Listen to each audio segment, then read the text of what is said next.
Chapter 5, Probability. What are the chances? We'll look at randomness, probability, and simulation in the first section.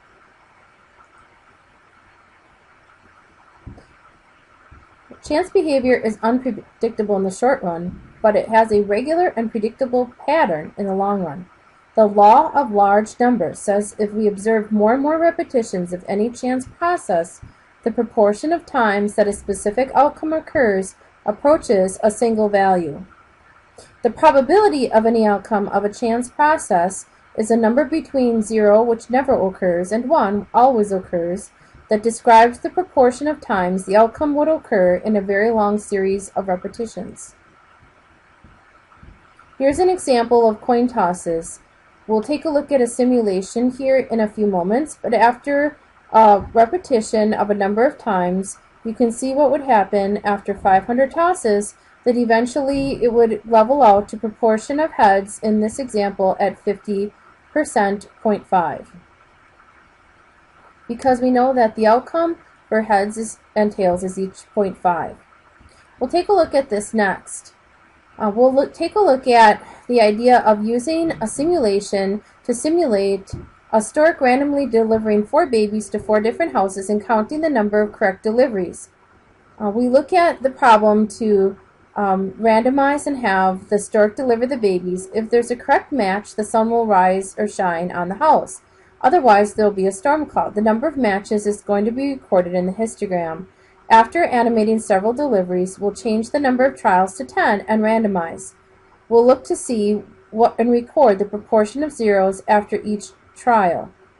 So let's take a look at this and what's happening to the proportion of zeros. The theoretical probability of 0 matches is 0.375, which we interpret to say if we were to assign 4 babies to 4 houses at random over and over again, about 37.5% of the time, none of the babies would end up at the correct house.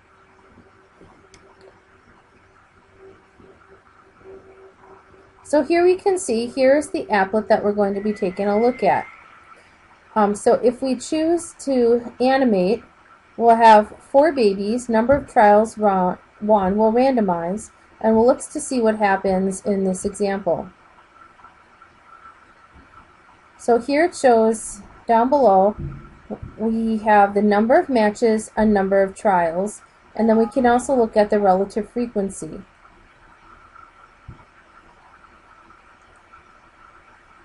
We'll do more trials and then take a look at the histograms. So let's do 10 trials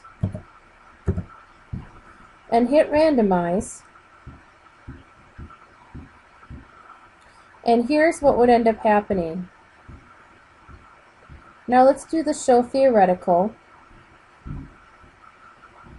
And here you can see again, we would have 0 matches, count as 3, and 4 matches, for example, count as 0. Let's do another set of 10 trials and see what happens.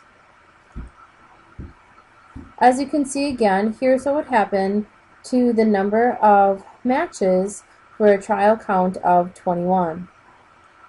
Now we can begin to see what's going to happen here if we look at an average versus a relative frequency. Here's the average.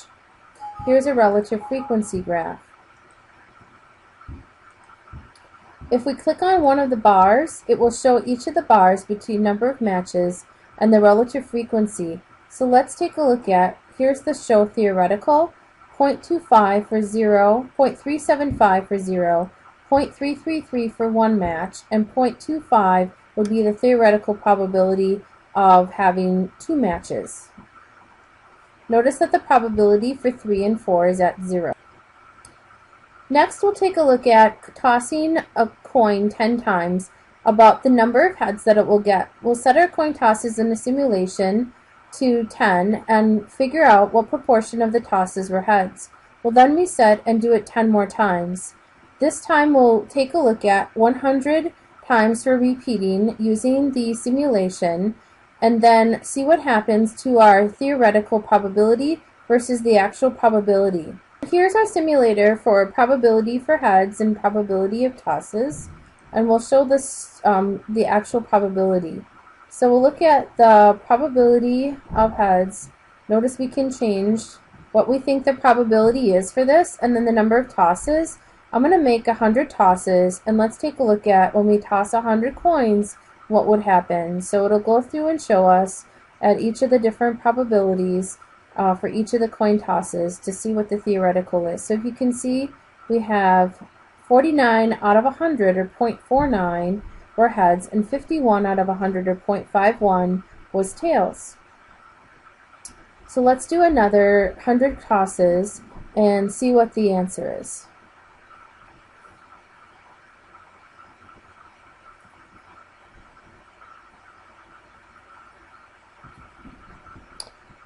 Now we have 200 total, so we have 90 out of 200, or 0.45, were heads, 110 out of 200, or 0.55, were tails.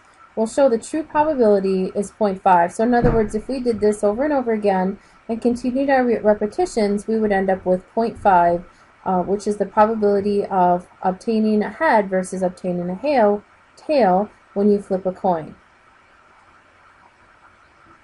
Now we'll take a look at some other examples. How should a company charge for an extended warranty for a specific type of cell phone? Suppose 5% of the cell phones under warranty will be returned and the cost to replace the phone is $150. If the company knew which phones would go bad, it could charge $150 for these phones and $0 for the rest. However, since the company can't know which phones will be returned but knows that about 1 in every 20 will be returned, they should charge at least $150 divided by 20, or $7.50 for their extended warranties.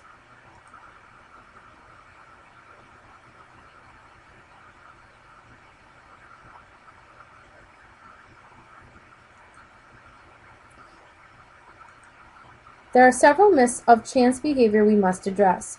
The myth of short-run regularity. The idea of probability is randomness is predictable in the long run. Our intuition tries to tell us random phenomena should also be predictable in the short run. However, probabilities does not allow us to make short-run predictions. Probability tells us random behavior evens out in the long run. Future outcomes are not affected by past behavior. That is, past outcomes do not influence the likelihood of individual outcomes occurring in the future. The imitation of chance behavior based on a model that accurately reflects the situation is called a simulation. To perform a simulation, which is what we just looked at, we looked at what is the question of interest about some chance process. Describe how to use a chance device to imitate one repetition of the process. Explain clearly how to identify the outcomes of the chance process and what variable to measure. Perform many repetitions of the simulation and use the results to answer the question of interest. We can use different devices such as the random numbers, Table D, or graphing calculators, and computers to perform simulations. Here's another example. In casinos, there's often a large display next to every roulette table showing the outcomes of the last several spins of the wheel. Since the results of previous spins reveal nothing about the results of future spins, why did the casinos pay for these displays? Answer: because many players use the previous results to determine what bets to make, even though it won't help them win. And as long as the players keep making bets, the casino is going to keep making money. Here's another example. At a local high school, 95 students have permission to park on campus. Each month, the student council holds a golden ticket parking lottery at a school assembly. The 2 lucky winners are given reserved parking spots next to the school's main entrance. Last month, the winning tickets were drawn by a student council member from the AP Statistics class. When both golden tickets went to members of that same class, some people thought the lottery had been rigged. There are 28 students in the AP Statistics class, all of whom are eligible to park on campus. We're to design and carry out a simulation to decide whether it's plausible the lottery was carried out fairly. We first state the problem. What's the probability a fair lottery would result in 2 winners from the AP Statistics class?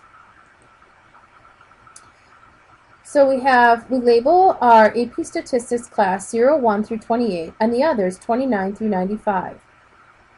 We're reading across row 139 in Table D. We look at pairs of digits until you see 2 different labels from 01 through 95. Record whether or not winners are members of the AP Statistics class. So here's the reading going across for those values. Based on 18 repetitions of our simulation, both winners came from the AP Statistics class 3 times. So the probability is estimated as 16.67%.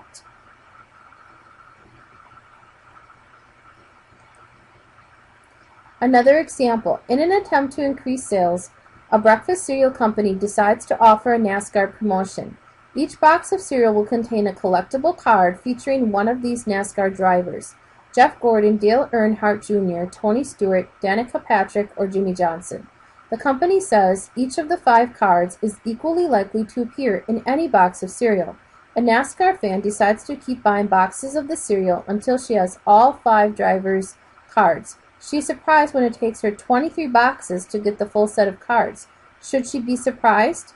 Design and carry out a simulation to help answer this question. First, we state the problem. What is the probability it will take 23 or more boxes to get a full set of 5 NASCAR collectible cards? Then we take a look at our plan. We need 5 numbers to represent the 5 possible cards. So let's let 1 equal Jeff Gordon, 2 Dale Earnhardt, 3 Tony Stewart, 4 Danica Patrick, and 5 equals Jimmie Johnson. We'll use a random integer 1 through 5 to simulate buying 1 box of cereal and looking at which card is inside. In the golden ticket lottery example, we ignored the repeated numbers from 01 to 95 with a given repetition. That's because the chance process involves sampling students without replacement. In the NASCAR example, we are allowed repeated numbers from 1 through 5 in a given repetition. That's because the chance process of pretending to buy boxes of cereal and looking inside could have resulted in the same driver's card appearing in more than one box. Since we won a full set of cards,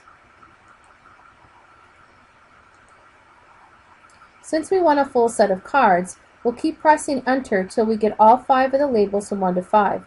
We'll record the number of boxes we had to open.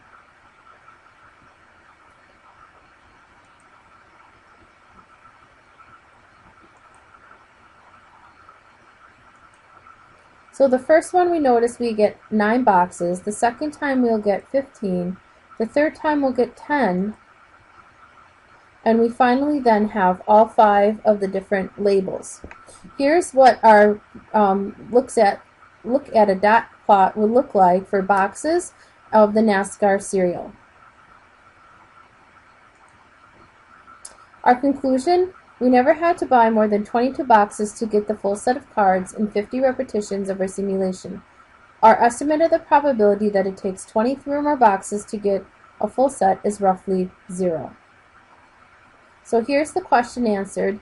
What is the probability it will take 23 or more boxes to get a full set of 5 NASCAR collectible cards? We always have to go back and reread the question and make sure we've answered the question in the problem.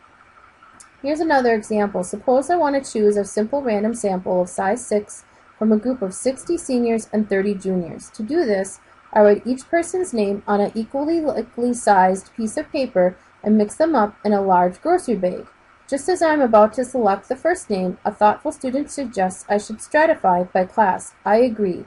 We decide it would be appropriate to select 4 seniors and 2 juniors. However, since I already mixed up the names, I don't want to have to separate them all again. Instead, I will select names one at a time from the bag until I get 4 seniors and 2 juniors.